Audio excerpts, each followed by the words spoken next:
بسم اللہ الرحمن الرحیم۔ ہم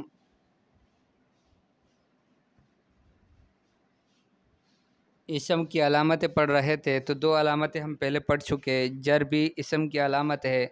کہ جو کلمہ مجرور ہوگا عامل کی وجہ سے وہ اسم ہوگا، اور دوسری بات تنوین کے بارے میں ہم نے کہا کہ جو دوسرا فتحہ ہے، دوسرا ضمہ ہے اور دوسرا کسرہ ہے، وہ جب کسی کلمے میں آ جاتا ہے تو پھر جان لینا چاہیے کہ یہ اسم ہے۔ اور آج کے سبق میں ندا ہے تو یہ بھی ایک اسم کی علامت ہے، اور لا ینادى الا الاسماء، نہیں پکارا جاتا مگر اسماء کو۔ جیسے آپ کسی کو پکارتے ہو نا، یا ابراہیم،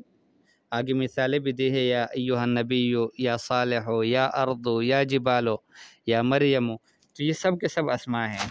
یا کے ذریعے سے جس کو ندا کی جاتی ہے۔ فَإِن وَجَدْتَ كَلِمَةً مُنَادَةً، اگر آپ نے کسی کلمے کو پایا کہ وہ منادات تھا، یعنی اس کو آواز دی گئی تھی، او تقبل الندا، یا وہ ندا کو قبول کر رہا تھا، فَحْكُمْ عَلَيْهَا بِأَنَّهَا اسم، پھر اس پر حکم لگاؤ کہ وہ اسم ہے۔ جیسے یا آدم، یا صالح، یا ایھا النبی، یا مریم، یا جبال، یا ارض، یہ سب کے سب اسماء کو پکارا گیا ہے۔ دخول الف لام، اذا دخلت الف ولام المعرف على كلمة حكمنا عليها بأنها اسم۔ الف لام جو معرفہ کے لیے آتا ہے، یعنی وہ جب کسی کلمے پر داخل ہو جاتے ہیں تو ہم اس پر حکم لگائیں گے کہ یہ اسم ہے۔ جیسے الکلمات المقترنہ بالف لام فيما يلي، وہ کلمات کی جن کے ساتھ آیا ہے الف لام ان میں داخل ہوا ہے تو آنے والی آیت میں، تو اس سے پتہ چلتا ہے کہ یہ سب اسماء ہے۔ جیسے قرآن میں اللہ پاک فرماتے ہیں کتب علیکم القصاص، تم پر قصاص فرض کی گئی ہے، فی القتلى، قتلہ میں، الحر بالحر، آزاد کے بدلے میں آزاد، والعبد بالعبد، اور غلام کے بدلے میں غلام، والانثى بالانثى، اور عورت کے بدلے میں عورت۔ تو یہاں پر دیکھ لیں الف لام جن جن کلمات پر داخل ہوئے ہیں وہ سب کے سب اسماء ہیں۔ کسی میں ایک علامت پائی جاتی ہے، کسی میں دو پائے جاتے ہیں، جیسے بالحر و بالعبد و بالانثى و فی القتلى، ان میں حرف جر بھی داخل ہوا ہے، تو یہ جو ہے یہ سب کے سب یہ اسماء ہے۔ متنبی کا قول ہے الخیل واللیل والبیداء تعرفنی والسیف والرمح والقرطاس والقلم، کہ گھوڑا اور رات اور صحرا یہ سب مجھے پہچانتے ہیں، اور تلوار اور نیزہ اور کھاپی اور قلم یہ بھی مجھے پہچانتے ہیں، یہ سب مجھے پہچانتے ہیں۔ تو گویا یہ ان میں الخیل واللیل والبیداء ان سب میں الف لام داخل ہیں، تو یہ سب کے سب اسماء ہیں۔ تعریفنی صرف تعریف و فعل ہے، باقی والسیف والرمح والقرطاس والقلم یہ سب کے سب اسماء ہیں۔ اچھا، پانچویں علامت یہ ہے کہ وہ مسند الیہ بنتا ہو، یعنی الحدیث عنہ ہو، اس سے بات کی جاتی ہو۔ فالحدیث لا يكون الا عن الاسماء، کہ بات نہیں کی جاتی مگر اسماء سے کی جاتی ہے۔ فاذا تحدثت عن کلمۃ، جب آپ کسی کلمے سے بات کرتے ہیں، فہی اسم، وہ اسم ہوگا، نحو قولک، جیسے آپ کہیں قام زید، زید کھڑا ہو گیا۔ تحدثت عن زید، آپ نے زید کے بارے میں بتایا، بات کی، بالقیام، کھڑے ہونے میں، فزید اسم، زید اسم ہے۔ محمد مجتہد، تحدثت عن محمد بالاجتہاد، آپ نے محمد کے بارے میں اجتہاد کے بارے میں بات کی کہ وہ محمد مجتہد ہے، کوشش کرتا ہے، فمحمد اسم، محمد اسم ہے۔ جلست، تحدثت عن ضمیر المخاطب تھا بالجلوس،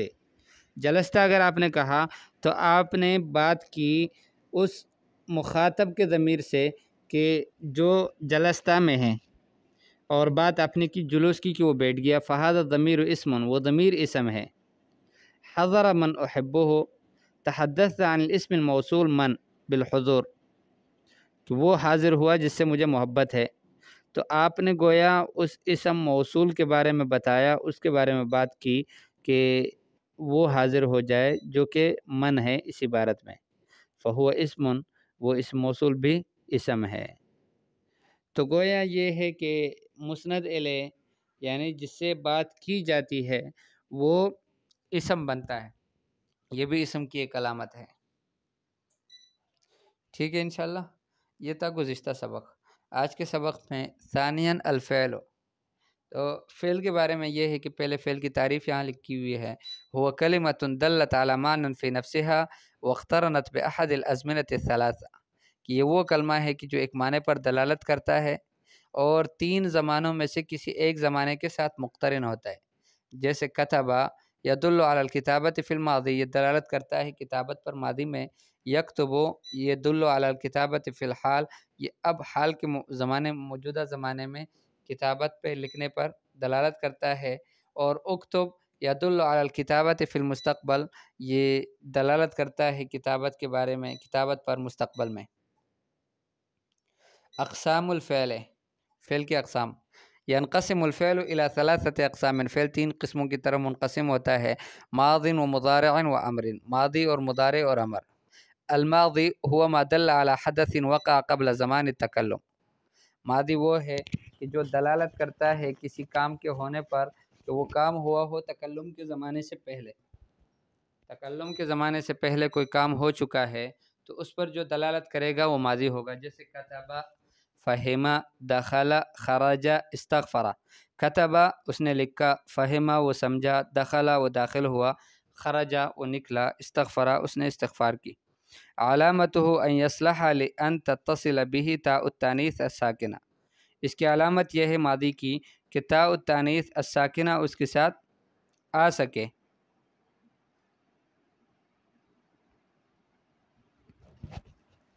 تاء التانیث الساکنہ، ساکنہ اس لیے کہہ رہے کہ نیچے لکھا ہوا ہے کہ تاء التانیث متحرکہ جو ہے وہ اسماء کے ساتھ آتا ہے، جیسے مسلمتن آخر میں تا آیا ہے اور تا متحرکہ ہے، اور حروف کے ساتھ بھی آتا ہے، جیسے ثمتا، ولاتا اور ثمتا، ان میں بھی آتا ہے۔ المضارع، مضارع کون سا فعل ہے؟ هو ما دل على حدث يقع في زمان تکلم او بعده، یہ وہ فعل ہے کہ جو دلالت کر دے کسی کام کے ہونے پر تکلم کے زمانے میں یا بعد میں، جیسے یکتب، یقرأ، یدخل، یخرج، یستغفر، کہ وہ لکھتا ہے یا لکھے گا، یقرأ وہ پڑھتا ہے یا پڑھے گا، یدخل وہ اب بھی داخل ہوتا ہے یا آگے داخل ہوگا، یخرج وہ نکلتا ہے اب بھی یا بعد میں، یستغفر وہ بخشش طلب کرتا ہے اب بھی یا بعد میں۔ المضارع صالح للحال والاستقبال، مضارع جو ہے یہ حال اور استقبال دونوں کے لیے صالح ہے، اس میں حال کا زمانہ بھی پایا جاتا ہے، استقبال کا بھی۔ یکتب زید الآن، الفعل یکتب هنا للحال لوجود قرینۃ تعینہ لذلک وہی لفظ الآن، جملے میں اگر آیا ہے یکتب زید الآن کہ زید اب بھی لکھ رہا ہے، تو اب یہاں پر یکتب فعل جو ہے یہ حال ہی کے معنی میں ہوگا، کیوں؟ اس لیے کہ قرینہ موجود ہے، اور وہ یہ ہے کہ لفظ الآن ہے کہ جو اس کی تعین کرتا ہے کہ یہ حال کے معنی میں ہے، مستقبل کے معنی میں نہیں ہے۔ سوف یکتب زید، سوف یکتب زید، تو یکتب ہونا للاستقبال، یہاں پر یکتب فعل مضارع ہے، لیکن یوں نہیں کہیں گے کہ لکھتا ہے یا لکھے گا، کیوں نہیں کہیں گے؟ اس لیے کہ ظاہر ہے پتہ چلتا ہے کہ سوف پہلے لگا ہے، اس وجہ سے یہ مستقبل کے معنی میں ہے، لوجود قرینۃ تعینہ لذلک، ایک قرینے کے وجود کی وجہ سے، کہ قرینہ موجود ہے کہ وہ اس کی تعین کرتا ہے، یعنی مستقبل کے معنی میں، وہی ہے سوف، اور وہ قرینہ کیا ہے؟ سوف ہے۔ سوف کا معنی تصویف جو ہے تاخیر کے معنی میں ہے، کہ مؤخر ہے، ابھی نہیں ہے، بعد میں ہو گئے، تو یکتبو سوف یکتبو وہ کچھ دیر بعد لکھے گا، یعنی اب بھی نہیں لکھ رہا۔ علامت ہو، علامت اس کی یہ ہے ان یصح وقوعہ بعد لم او السین او سوفا، کہ فعل مضارع کی علامت یہ ہے کہ اس کا وقوع صحیح ہوگا لم کے بعد، لم کے بعد بھی فعل آئے گا، سین کے بعد، سوفا کے بعد، جیسے قولہ تعالی لم یلد ولم یولد، لم یلد کہ نہ اس نے جنا، ولم یولد اور نہ خود کسی سے جنے۔ قولہ تعالی سیقول السفہاء من الناس، کہ ان قریب بیوقوف لوگ کہیں گے لوگوں میں سے، سوف استغفر لکم ربی، کہ ان قریب یعنی تو کچھ دیر بعد میں تمہارے لیے اپنے رب سے سوال کروں گا مغفرت کا۔ تو لم یلد، یہاں پر یلد فعل مضارع ہے، اور یہ اس پر لم داخل ہوا ہے، لم جازمہ، اس وجہ سے یلد مجزوم بن گیا ہے۔ لم یلد سیقول، یہاں پر سین داخل ہوا ہے، سوف استغفر، استغفر فعل مضارع تھا تو اس پر سوف داخل ہوا ہے، یہ علامت ہے اس بات کی کہ یہ فعل مضارع ہے۔ ولا بد ان يكون مبدوءا بحرف من حروف المضارعة المجموعة في انیت، اور یہ بھی ضروری ہے کہ فعل مضارع جو ہے وہ شروع ہوا ہو حروف مضارعہ میں سے کسی ایک حرف پر کہ جن کا مجموعہ انیت میں ہے، وہی الحمزۃ والنون والیاء والتاء، اور حروف مضارعہ وہ حمزہ اور نون اور یا اور تا ہے، جیسے اکتبو، نکتبو، یکتبو، تکتبو، ہر ایک کے شروع میں یا تو حمزہ آیا ہے یا نون آیا ہے یا آیا ہے یا پھر تا آیا ہے۔ الامر هو ما دل على حدث يطلب حصوله بعد زمان التکلم، امر اس کو کہتے ہیں کہ وہ دلالت کرے ایسے کام پر، ایسے ایک کام پر کہ اس کے حصول کو طلب کیا جائے تکلم کے زمانے کے بعد، جیسے اکتب بعد میں لکھ لو، افتح اب کے بعد تم کھول لو، اجلس اب کے بعد تم بیٹھ جاؤ، استغفر تم استغفار کرو۔ علامتہ مجموع شیئین، اس کی علامت، اس کی نشانی کیا ہے؟ دو چیزوں کا جمع ہونا ہے۔ نمبر ایک دلالتہ علی الطلب، ایک تو یہ ہے کہ یہ طلب پر دلالت کرے گا، اور دوسرا فرمایا قبولہ یا المخاطبہ، کہ اس میں مخاطب کیا کو قبول یہ کرے گا۔ طلب پر دلالت کرے گا جیسے اکتب، ھذا فعل امر، یہ فعل امر ہے، لأنہ یدل علی الطلب، یہ اس لیے کہ یہ دلالت کرتا ہے طلب پر، ویقبل یا المخاطبہ، اور یا مخاطبہ کو بھی قبول کرتا ہے، فیصح ان تقول اکتبی، اکتبی، کہ تو ایک عورت لکھ لے۔